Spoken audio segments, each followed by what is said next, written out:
Vamos abrir aqui as nossas Bíblias no livro do profeta Joel. Vamos ler aqui no capítulo 2, a partir do versículo 23. Vamos ler até o versículo 31. Vós, pois, filhos de Sião, alegrai-vos e regozijai-vos no Senhor vosso Deus, porque Ele vos dará a chuva na justa medida, fará descer sobre vós chuva temporã e tardia, como no princípio. As eiras se encherão de trigo e os lagares transbordarão de vinho.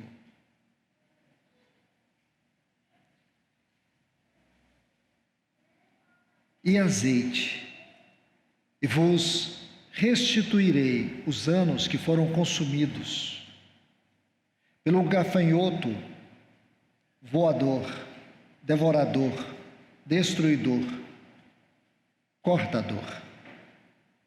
Meu grande exército enviarei. Comereis e vos saciarei, enaltecereis o Senhor,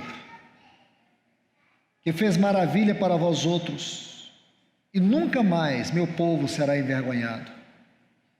Sabereis que eu sou e estou no meio de Israel, e que eu sou o vosso Deus, e não há outro, e o meu povo jamais será envergonhado.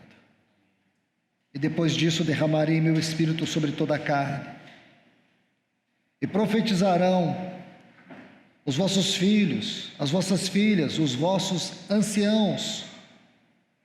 Sonharão os vossos jovens e terão visões. E também sobre os servos e sobre as servas derramarei do meu espírito naqueles dias. E farei prodígio no céu e na terra, sangue, fogo, colunas de fumaça. O sol se converterá em trevas e a lua em sangue, antes que venha o grande e espantoso dia do Senhor. Agora, por favor, meus irmãos e irmãs, abram suas Bíblias no livro de Atos dos Apóstolos, capítulo 2. Vamos ler desde o versículo 14. Então Pedro, pondo-se em pé com os 11, levantou a voz e disse-lhes: varões judeus e todos os que habitais em Jerusalém, seja-vos isto notório e prestai atenção às minhas palavras, pois estes homens não estão embriagados, como vós supondes, visto que ainda são 9 horas da manhã. Mas isto é o que foi dito pelo profeta Joel. E acontecerá nos últimos dias, disse Deus, que derramarei do meu espírito sobre toda a carne. Vossos filhos e vossas filhas profetizarão, vossos jovens terão visões e os vossos velhos sonharão sonhos. E até sobre meus servos e sobre minhas servas derramarei do meu espírito naqueles dias, e profetizarão. Mostrarei prodígios em cima no céu e sinais embaixo na terra, sangue, fogo e vapor de fumaça. O sol se converterá em trevas e a lua em sangue, antes que venha o grande e glorioso dia do Senhor. Vamos orar. Amado Deus, querido e eterno Pai, no santo nome do Teu Filho Jesus, nós nos colocamos aqui, reunidos debaixo deste santo nome, e confiados que o Senhor, pela Tua infinita misericórdia, há de se revelar a nós através desses textos que acabamos de ler. Vem e nos ajuda, Senhor. Vem e se derrama na Tua palavra. Vem e se revela a nós, porque nós estamos tão carentes de Ti. Porque aqui viemos para Te ouvir, Senhor. Que a tua palavra seja vida em cada um de nós, que ela penetre, que ela aprofunde o teu trabalhar. Te pedimos, Pai querido, em nome de Jesus, em nome de Jesus. Amém. Pois bem, meus amados irmãos e irmãs, nós lemos essas duas porções de textos. Eu creio que ficou muito evidente para todos nós que o texto de Joel é uma profecia e o texto de Atos é a realidade desta profecia. Porém, o que nós precisamos extrair desses textos são as suas implicações para nós. Porque quando nós lemos a Bíblia, nós apenas não miramos, não focamos a história. O que nós vemos é um movimento de Deus na história. Porque se olhamos para a palavra de Deus, ela precisa ser muito mais do que uma história para nós. Ela é vida, ela é uma exortação. Quais são os pontos que nós podemos extrair desta profecia e da sua realidade para nós hoje? Quais são os pontos desta profecia que se aplicam a nós? Em primeiro lugar, eu quero lhes ajudar a ver o quanto nós estamos inseridos dentro desta profecia e do seu cumprimento a partir da experiência de Atos dos Apóstolos. Quando você estuda o livro de Joel, você sabe que este livro é um livro de profecia. E nós sabemos que essa seção, esta parte da profecia ou das profecias de Joel, elas vão se cumprir aqui no Novo Testamento. Se nós examinarmos com muito cuidado os textos de Joel, nós vamos ver que esta profecia, ela engloba o ministério de Cristo e também o Pentecoste. Toda promessa de Deus ali, ela pode ser dividida em 3 pontos: o ministério de Cristo, o Pentecoste e os últimos dias. É interessante observar isso.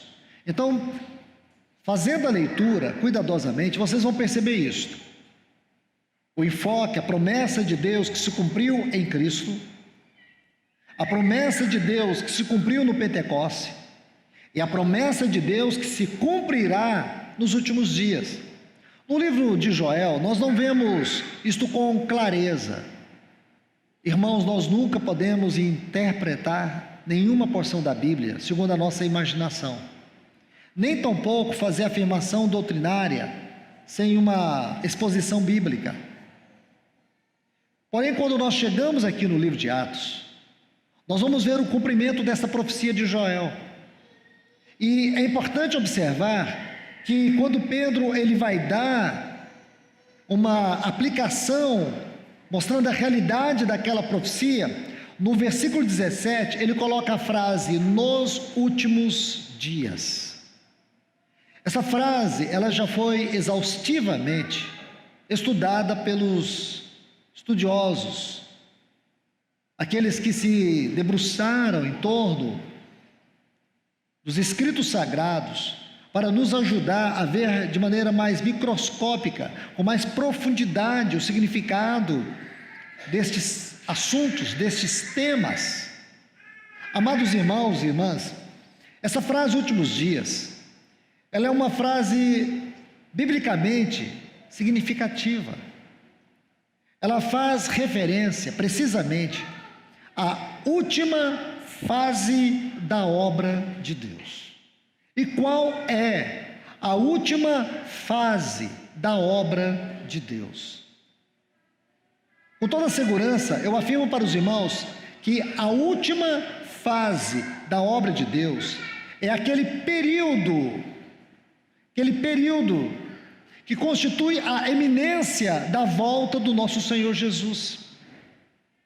É uma palavra que ela se aplica diretamente àqueles cristãos que viverão aqui na eminência da volta do Senhor. Outros estudiosos, eles fazem uma aplicação didática dessa frase últimos dias.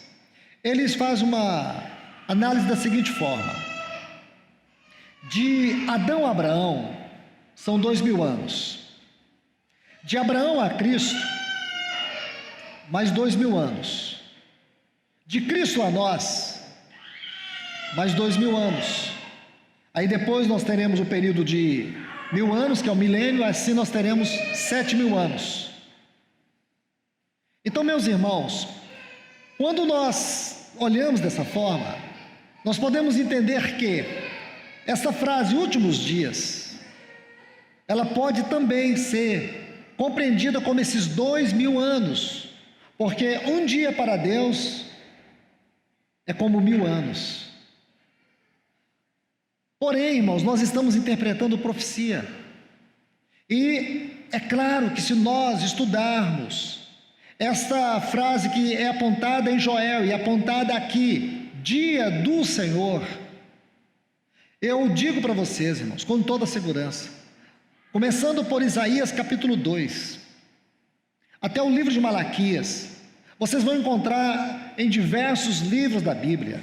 Você vai encontrar isso em Isaías, como eu já disse. Você vai encontrar em Amós. Você vai encontrar em Naum. Você vai encontrar em Malaquias. Todas as vezes que a Bíblia faz referência a essa frase, dia do Senhor, fala de um dia de trevas, dia de angústia, dia de aflição, dia de tormentas. Então nós sabemos que é um tempo muito terrível, tempo de trevas, que antecederá a volta do Senhor. Eu não quero entrar em detalhes, irmãos, para não deixar transparecer que sou pretensioso na exposição de algum tema, de alguma doutrina, onde muitos irmãos, eles pensam diferente. Mas o que eu quero dizer para vocês é o que está na Bíblia, e isso ninguém pode impedir. Que a Bíblia fala que antes da volta do Senhor, haverá esse dia do Senhor. E todos os lugares onde a Bíblia fala sobre o dia do Senhor, mostra um tempo carregado de angústia, de tristeza, de provações, de tribulações.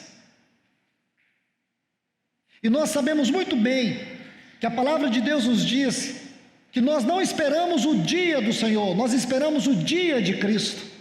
Para a igreja, o dia de Cristo é diferente do dia do Senhor.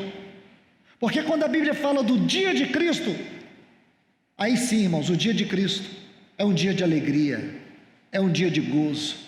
E nós sabemos que o dia de Cristo será aquele tempo onde Ele virá para buscar os seus escolhidos, a sua igreja. Nós voltemos aqui, irmãos. Estou falando isso bem superficialmente. O que eu quero lhes mostrar é que, quando Pedro insere essa frase, nos últimos dias, mesmo que nós tenhamos uma visão geral ou generalizada, como alguns acreditam que se refere a esses 2000 anos, porém, se nós olharmos de maneira mais minuciosa, mais detalhada, nós vamos ver que precisamente essa frase, ela faz uma referência aos santos que estarão aqui na iminência da volta, no período da iminência da volta do nosso Senhor. Isso nos ajuda a ver que há algo que precisamos extrair para poder refletirmos e também orarmos. Porque senão, irmãos, nós vamos sempre estar diante da palavra de Deus, ouvindo a palavra de Deus e fazendo as nossas escolhas mais convenientes e dando as costas ao falar do Senhor. O que eu quero lhes dizer é que quando Pedro disse isso, ele estava vendo o cumprimento dessa profecia na vida da igreja. Essa profecia, ela simplesmente ratificava, confirmava aquilo que o nosso Senhor Jesus ensinou acerca do Espírito Santo. Que o Espírito Santo seria derramado, que ele viria para ser o nosso paracleto, para habitar a igreja, para continuar na igreja a própria obra de Cristo.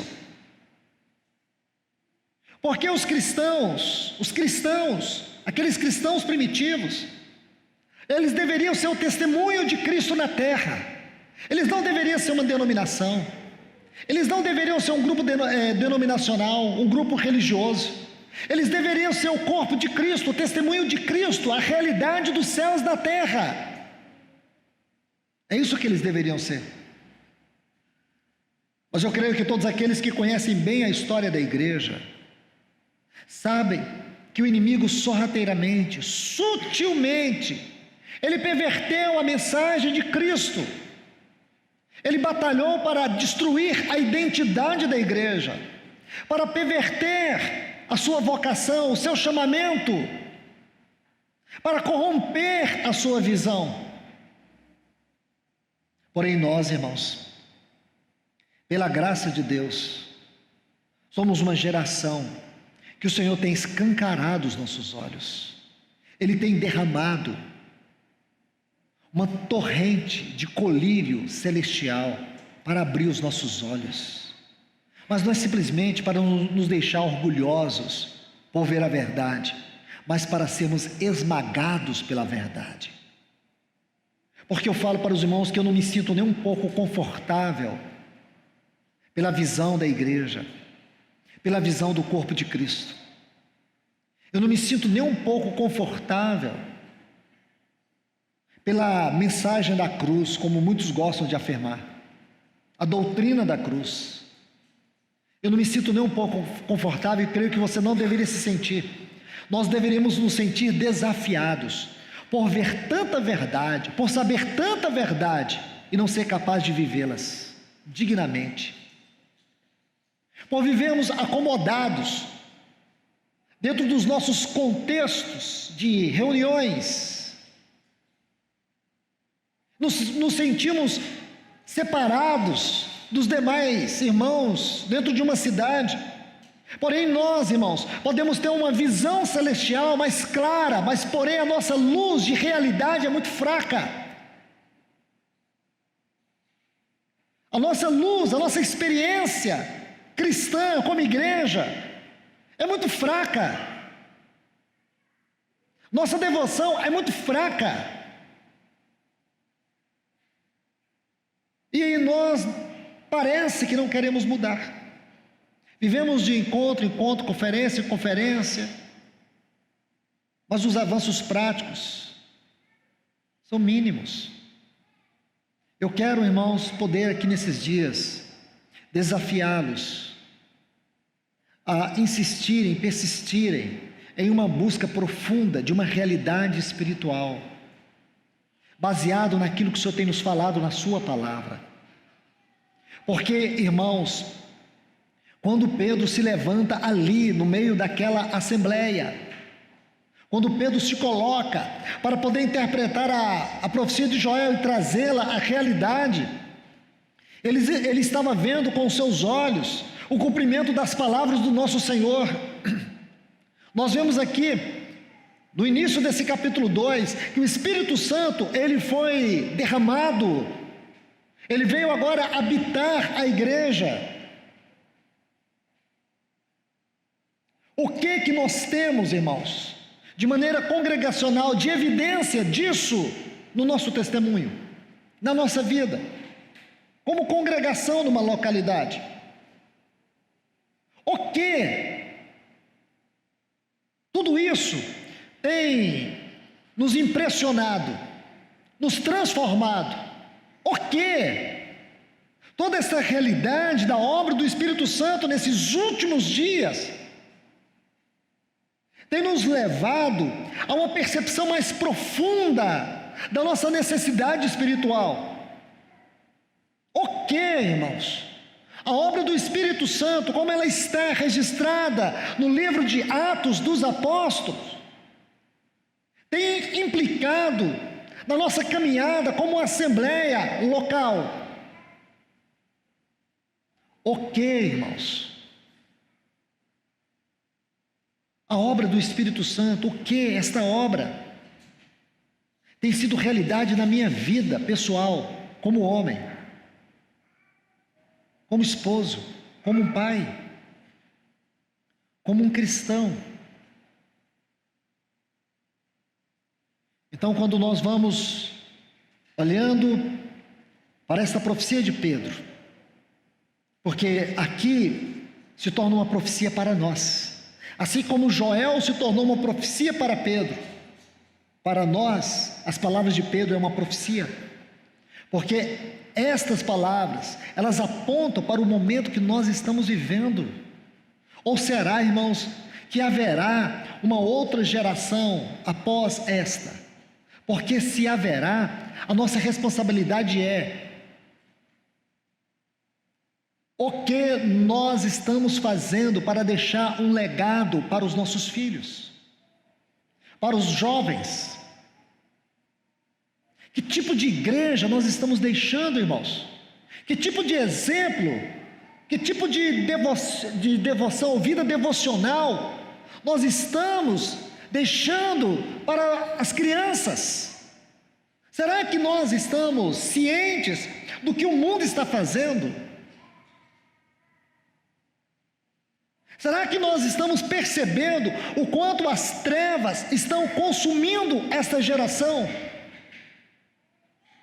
Nós estamos perto de assistir pessoas de bem, pessoas que têm dado um exemplo de dignidade e de honestidade na cadeia, enquanto os corruptos estão a ponto de ganhar o Prêmio Nobel da Paz.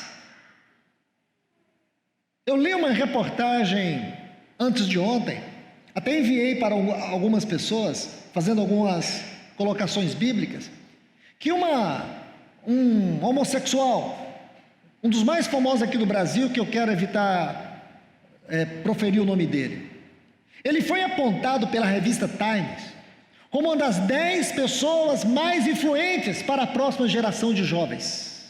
Como? Sim, isso está na Times, a revista Times. Ele foi apontado como uma das 10 pessoas que será a personalidade mais influente para os nossos jovens. Irmãos, a vontade que dá é de dizer assim: para o mundo que eu vou descer. Não dá. Mas este é o mundo que nós estamos vivendo. Você está ciente dele? Você está ciente do grau de promiscuidade, de perversidade desta geração?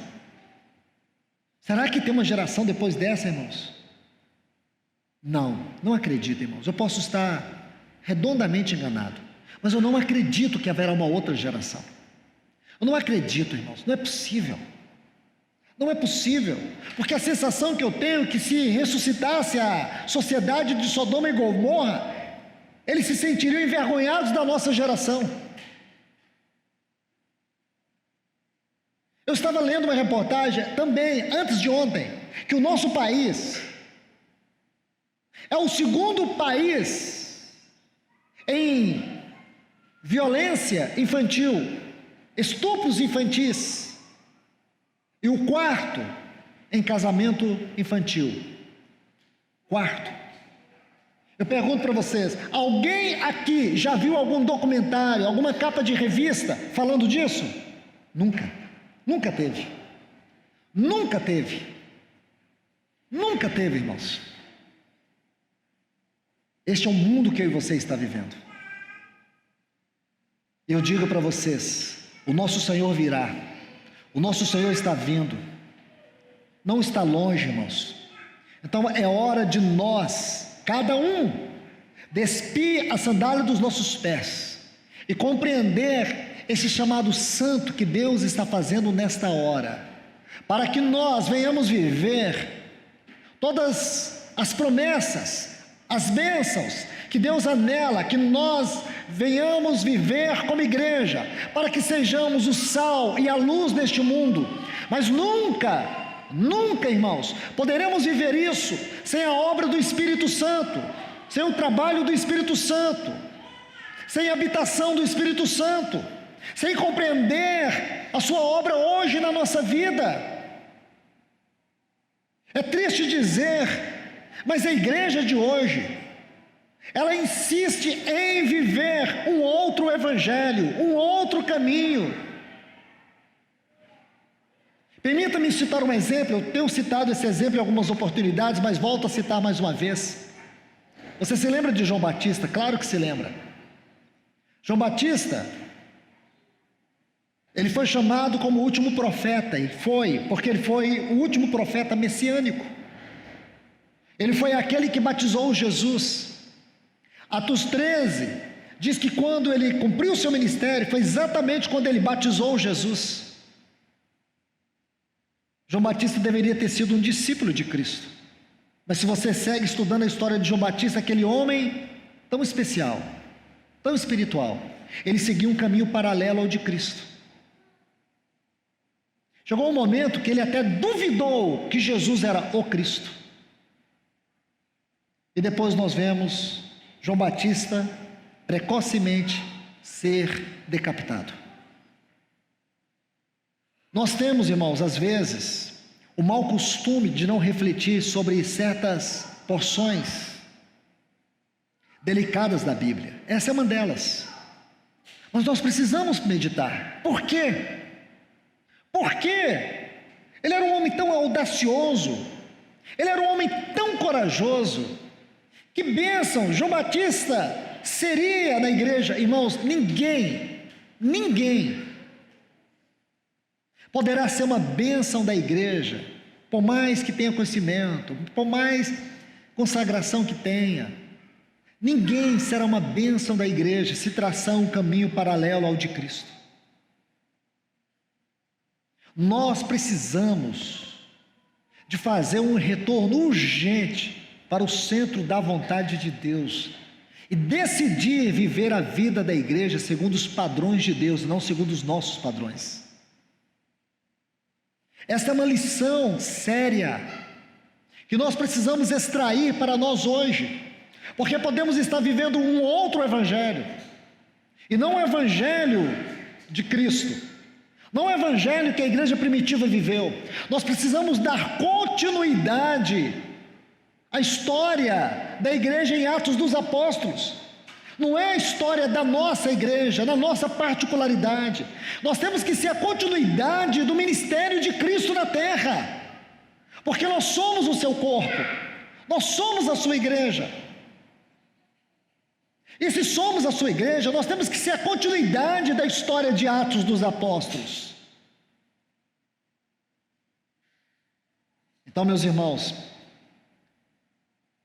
eu quero poder lhes ajudar nesses períodos que teremos aqui, a refletirmos juntos, a sairmos dessa periferia, deste comodismo, a nos sentirmos desafiados pelo próprio Senhor, a viver de maneira integral o Evangelho de Cristo, com coragem, despir de todas essas armaduras que temos nós mesmos colocados, ou aceitado, que outro coloque sobre nós, para vivermos padrões que não são os padrões da palavra de Deus. Porque hoje, se você for viver este Evangelho, com certeza, você vai viver de uma maneira muito segregada, até mesmo na sua família. Não é que você vai criar um problema. O próprio Senhor Jesus diz isso, lá em Mateus capítulo 10. Ele veio para trazer separação. Ele não veio para trazer divisão, mas ele veio para trazer uma separação. Em que sentido, irmãos? A luz não combina com as trevas. O sal sempre vai fazer diferença. Então, onde quer que você esteja, onde quer que você vá, você sempre vai causar separação. Você sempre terá um testemunho de vida.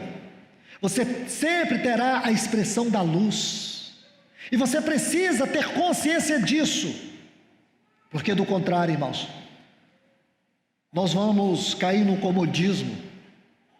Nós vamos entrar dentro das esferas estabelecidas pelo próprio Satanás. Nós vamos nos perder no meio dessa geração agitada. Nós vamos nos deixar levar segundo as formas do mundo. Então hoje, irmãos, o nosso verdadeiro chamado é esse chamado aqui. O chamado para dar continuidade à história da igreja de Atos dos Apóstolos. Porque se você olhar este livro, ele não tem uma conclusão. A história desse livro se conclui No capítulo 28, versículo 30 e 31, Paulo preso numa casa em Roma, era uma prisão domiciliar, porém a Bíblia diz que ele, com ousadia, ele pregava o evangelho de Cristo, o evangelho do reino. E assim termina a história de Atos dos Apóstolos, mas não termina a história da igreja, irmãos. A pergunta que nós temos que fazer para nós mesmos é: qual o capítulo que eu estou escrevendo? Como que eu estou escrevendo a história da continuidade da igreja? Nós, como igreja, como temos escrito, irmãos? Como? Você precisa fazer isso, porque isso é sério, irmãos.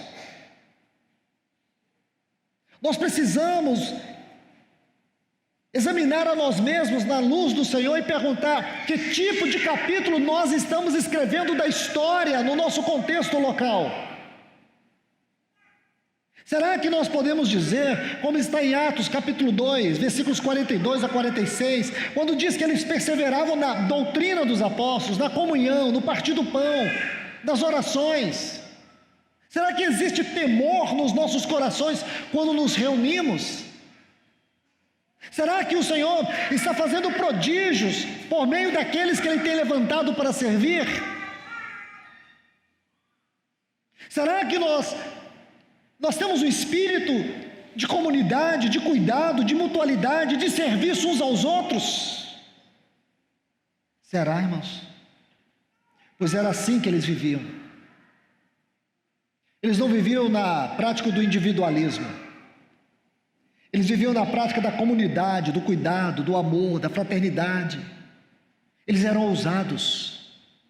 Uma das coisas que você vai ver na igreja de Atos era a ousadia. Aqueles homens eram ousados. Eles não se limitavam, não se acovardavam.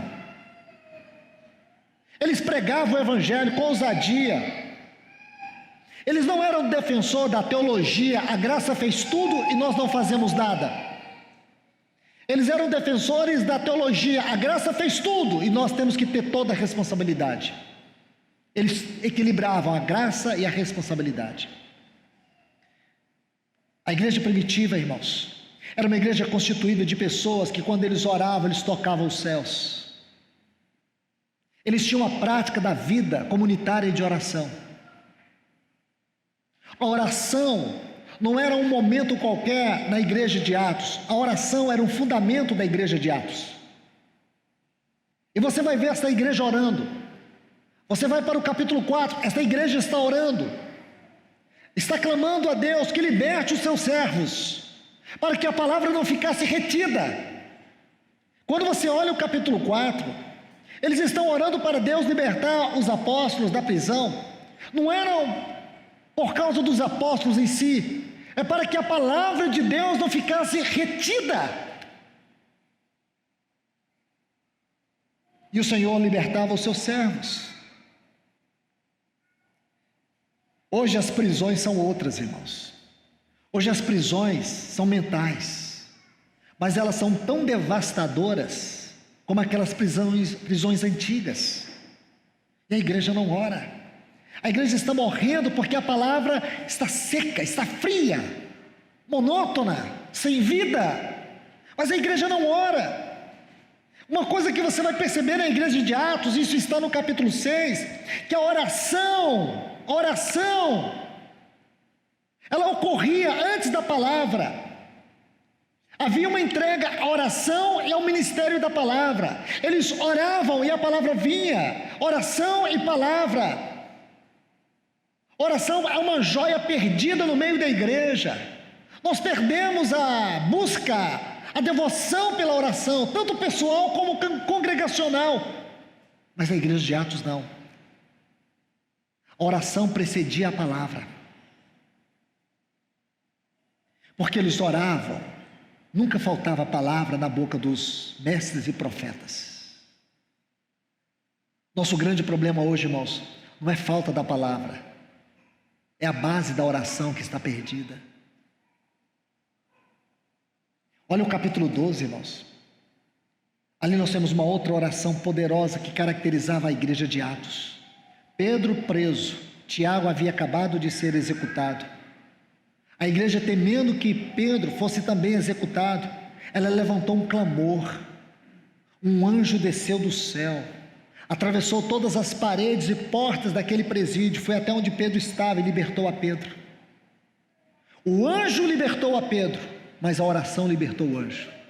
A oração liberou o anjo, a oração trouxe o anjo. Você vê isso, irmãos? Porque a igreja orava. Como nós queremos ser a igreja do Senhor sem uma expressão congregacional de oração? Quando o Senhor diz em Mateus capítulo 20, versículos 18 a 20, o que for ligado na terra será ligado nos céus, o que for desligado na terra será desligado nos céus. Aonde estiver 2 ou 3 reunidos em meu nome, ali eu estarei presente. Irmãos, a vida da igreja não é uma coisa complicada, é nós que complicamos a vida da igreja. A vida da igreja é simplicidade, a vida da igreja é profundidade, a vida da igreja é devoção, a vida da igreja é entrega, a vida da igreja é consagração, a vida da igreja, irmãos, é uma espontaneidade do Espírito, não é uma coisa enfadonha, não é uma coisa cansativa. Como é possível um ímpio entrar no nosso meio e não sentir o Senhor, não foi impactado pelo Senhor? Como é possível, irmãos, as pessoas estarem no nosso meio e não sentir o toque do Senhor, não sentir a voz do Senhor, não sentir a palavra escrutando sua alma, sua mente,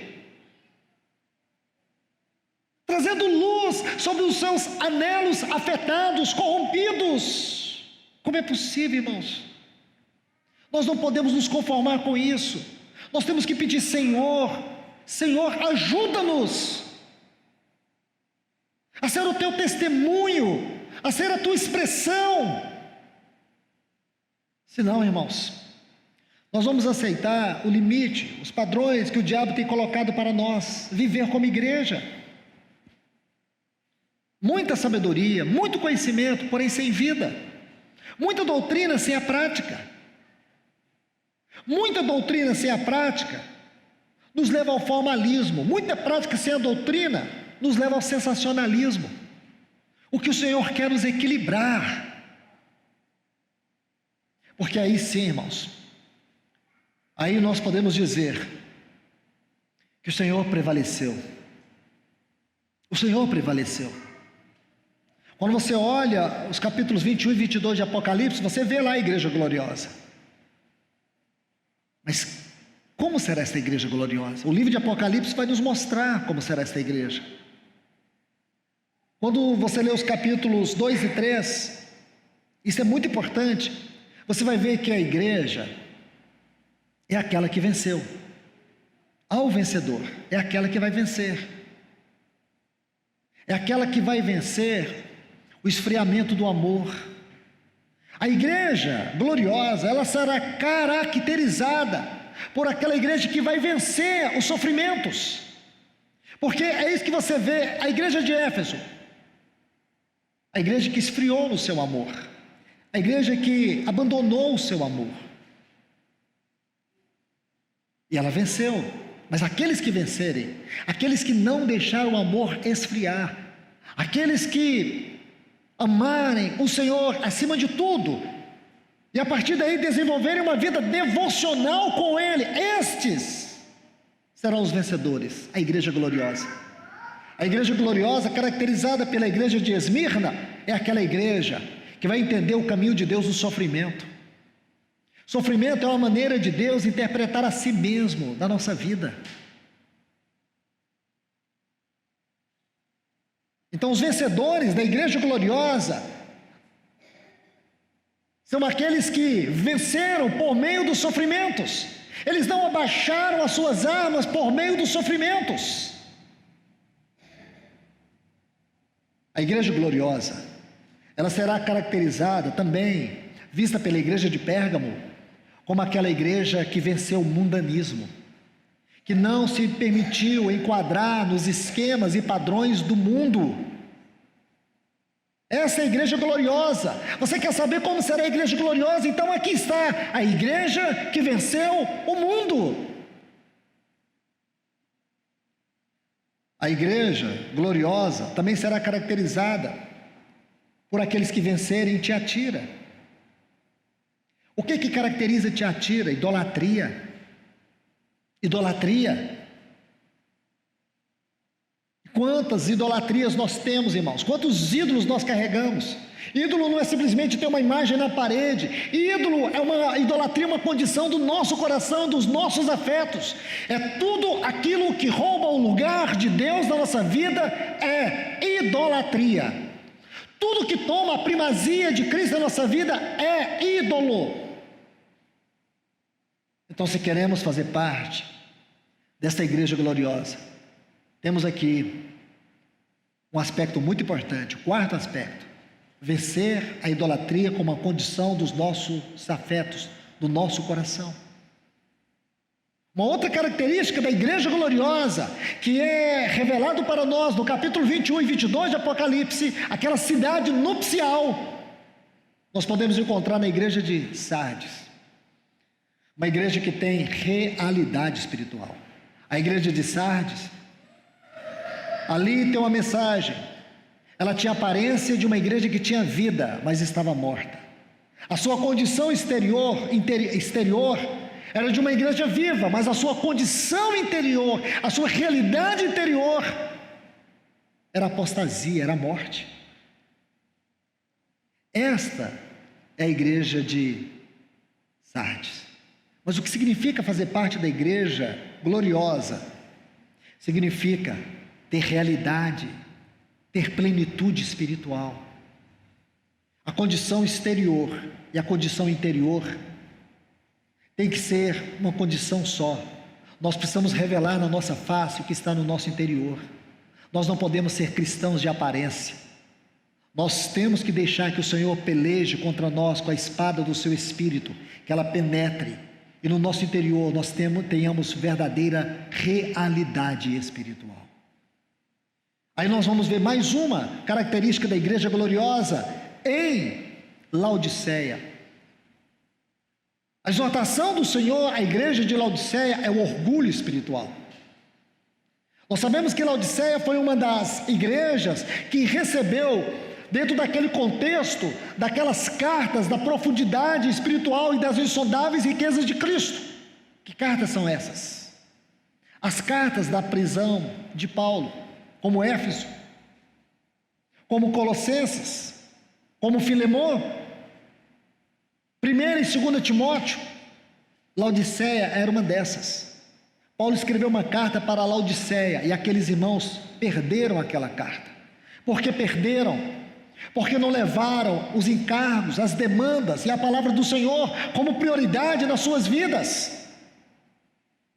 Porque não consideraram os valores espirituais e não deram a Cristo preeminência. Então aqui nós temos Laodiceia, aquela que desprezou o Senhor, porém se encheu de orgulho espiritual, a ponto de dizer que não precisava de nada e de coisa alguma. Uma igreja que ela não precisava do Senhor, a ponto do Senhor se apresentar a esta igreja como aquele que estava fora batendo na porta. Porém, irmãos, os vencedores numa condição dessa, e aqui está, são aqueles que nunca se permitirão ser levados pelo orgulho, pela soberba. Eles sempre estão ascendendo, eles sempre estão crescendo, eles sempre estão buscando, eles sempre estão dependendo do Senhor. Isso só é possível mediante uma vida devocional de um coração quebrantado e rendido ao Senhor. Só isso pode nos guardar do orgulho espiritual. E a última característica dos vencedores desta igreja gloriosa, dessa cidade nupcial, está na igreja de Filadélfia: o amor, a comunhão dos santos. A comunhão dos santos. Irmãos, esses 7 pontos que eu citei para vocês, dessas 7 cartas, não fazem parte de um processo de múltipla escolha. São 7 características que fazem parte de um todo. Esses pontos, eles precisam existir na nossa vida, um a um. E aqui tem a grande mensagem: quem tem ouvidos, ouça o que o Espírito diz às igrejas, ao que vencer. E nós precisamos entender, somente aqueles que vencerem farão parte dessa igreja gloriosa. O que significa, irmãos? Que apesar de mim, apesar de você, o Senhor obterá a sua igreja gloriosa. É a nossa responsabilidade. Nós temos que ter essa disposição. Eu encorajo vocês, em nome de Jesus, meus irmãos, eu vos encorajo, tenham essa disposição de ser esta igreja gloriosa hoje. Quando a Bíblia fala no livro de Apocalipse sobre a igreja gloriosa, ele fala de uma igreja que já se ataviou. Lindo isso, irmãos. Coragem de vocês a estudarem sobre a igreja gloriosa no livro de Apocalipse. Temos esses 7 pontos e muitos outros. Muitas alusões à igreja gloriosa. Aqui no livro de Apocalipse, é uma igreja que se ataviou. Por que se ataviou? Porque é responsabilidade nossa nos preparar. Nós não podemos ficar confiados na graça. A graça faz tudo. A graça vai me preparar. A graça vai me ungir. Irmãos, para com isso. Isso vai te levar ao formalismo, à comodidade, à apostasia.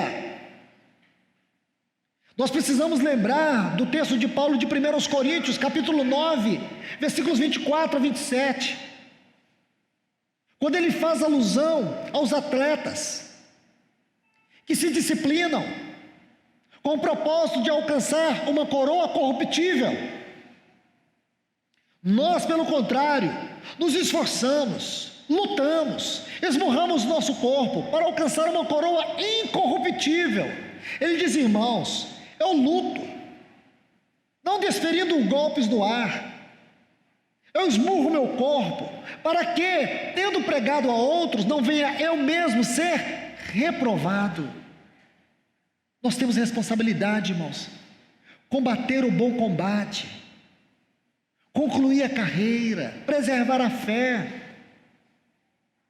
Nós não podemos deixar esfriar o nosso amor, a nossa devoção. Nós não podemos perder a inspiração, nós não podemos perder o anelo. Nós não somos daqueles que retrocedem.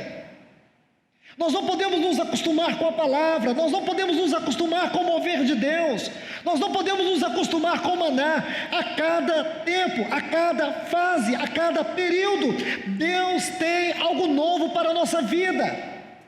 Seja isso em forma de tribulações, de sofrimentos, de angústias, seja isto em forma de promoções, conquistas, bens materiais, seja o que for, olhe tudo do ponto de vista da responsabilidade, porque Deus está te mudando de vasilha em vasilha, de estação para estação, até você tocar a plenitude de Cristo. Nós não vivemos destinados a essa terra, nós vivemos destinados para a eternidade.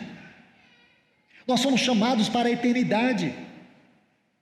Então, meus irmãos, isso precisa tocar profundamente o nosso coração. Isso precisa mexer conosco.